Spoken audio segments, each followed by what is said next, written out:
What is up, New Beginnings Church? Happy Tuesday morning to you, and welcome to this devotional series. We're in a walk through the book of Mark, and today we turn the page into Mark chapter 7. So really encourage you, pause, go read Mark chapter 7, especially verses 1 through 23. That's what we will dive into today. Really kind of clever, interesting little things going on here. It begins like this.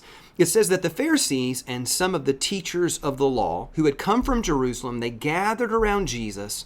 But they noticed that some of the disciples, they were eating food with hands that were defiled, that is, unwashed. Verse 3 says that the Pharisees and all the Jews do not eat unless they give their hands a ceremonial washing, holding to the tradition of the elders.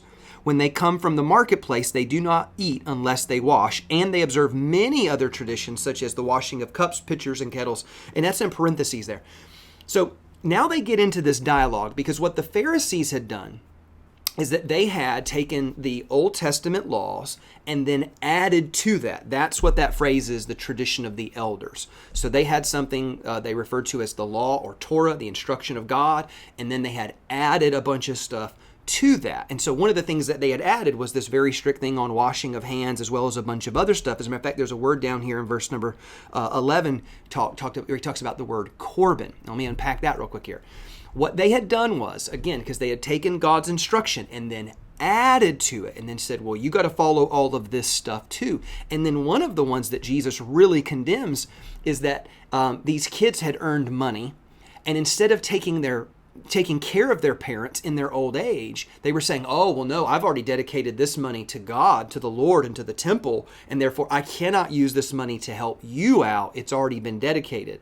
And so it is this really weird religious loophole where people were not taking care of their parents because they had said, oh, I've dedicated this to God already, even though they were still using it and living off of it and doing whatever they want. And so Jesus is really hammering this idea of stop adding stuff that doesn't matter just to appease your religious conscience. You think because you wash your hands, that makes you super special. It's not. You added that in there. You think because you made this thing holy, actually you're neglecting your parents. By the way, honor your father and mother. That was number 4 in the 10 Commandments. Let's not throw that out the window. And so Jesus gets very upset with these Pharisees because they have a religious approach to God versus a relational approach to God. And so they're all worked up because the disciples didn't wash their hands correctly. And so by verse 15, he finally comes back around and he addresses that, and this is what it says.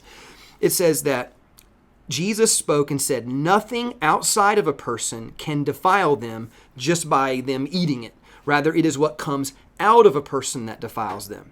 After he had left the crowd and entered the house, his disciples asked him about this, and he says, why are you so dull? Don't you see that nothing that enters a person from the outside can defile them? For it doesn't go into the heart, but it goes into your stomach and then out of the body. In saying this, Jesus declared all foods clean. And so he keeps going though. Verse 20.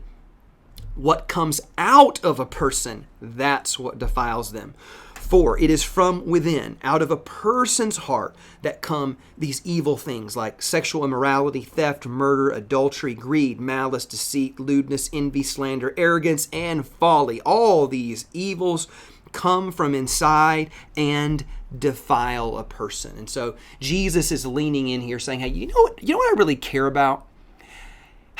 I don't care about how you present yourself religiously to people in the public.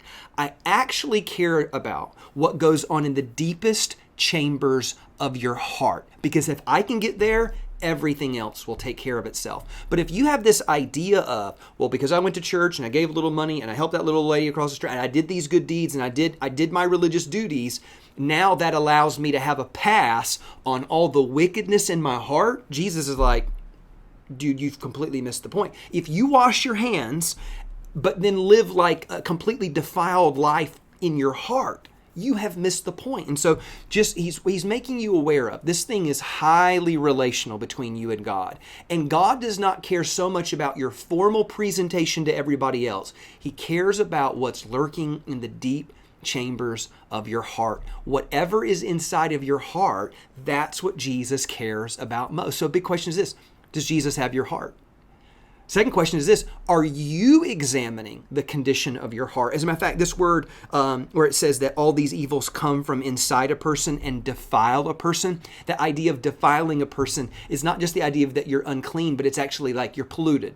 Like I've got some pollution and some toxic stuff in my heart.